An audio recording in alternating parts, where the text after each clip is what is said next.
Kumusta na si misis mo, pare ko? Nandun sa bahay. Nananahin ng mga damit. Ito na mga asawa ko. Paniwalang-paniwala kay Mayora eh. Akala ni Mayora, mabibili niya dignidad natin. Ang kapal talaga ng mukha niyan. Mga Romano na yan. Pandaw na. Pandaw. Ano, bigat ah. O marami tayong huli ngayon ah. Oo nga. Pare, Pandaw. Bawi sa ilang araw nating lugit. Pare ko, hindi na. Ang dami nating huli, pare. Sabi natin huli. Pare, dami nating huli, pare. Si Mimi, pare. Si Mimi, pare. Pinatay, pare. Wawa naman si Mimi, pare. Pag nakita nila yung nangyari sa kasamahan nila, sigurado ako kusang aalis yung mga timawang yun. That's precisely it. Hindi natin kailangan ng ganong kalaking ingay ngayon. Hindi ba sabi mo, iligpit yung palengkerang yun? Oo nga, iligpit mo, pero iligpit mo ng malinis.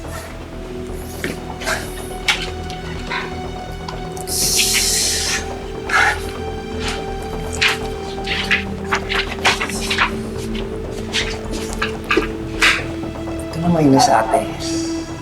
Promise, it's all part of the plan para mapaalis natin yung mga mangingisdang yan. Okay? Huwag ka magpapakyut sa akin ngayon. Hindi epekto sa akin yan. Ate naman, kailan ba ako pumalis sa ganitong trabaho? Relax. Fine, fine, Rigor. Kenji, kailangan nating i-revise tong chapter 3. Ako nang bahala. Sure ka? Ikaw na nga halos gumawa ng buong thesis natin. Ako sa revisions. Ano ka ba? Don't give me too much credit. Ang laki din kaya ng natulong mo. Mas napadaling paghahanap natin sa mga respondents. Ganyan talaga pag anak ni Mayor. Yan tayo eh. Kaya tayo napagbibintangan ng nepotismo. Ikaw talaga. Joke lang kasi. Arya, ikaw lang nakapagpatibok ng puso ko ng ganito. Nako, Kenji. I'm sure mas may deserving pa kaysa sa akin. Eh, ayoko sa kanila. Ikaw ang gusto ko.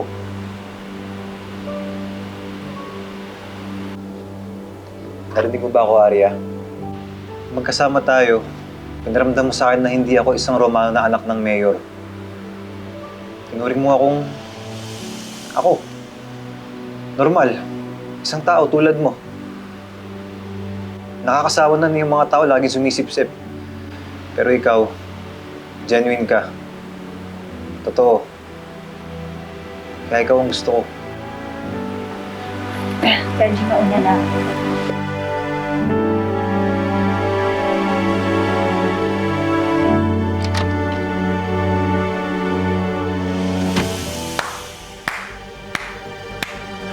Nice one, pamangkin!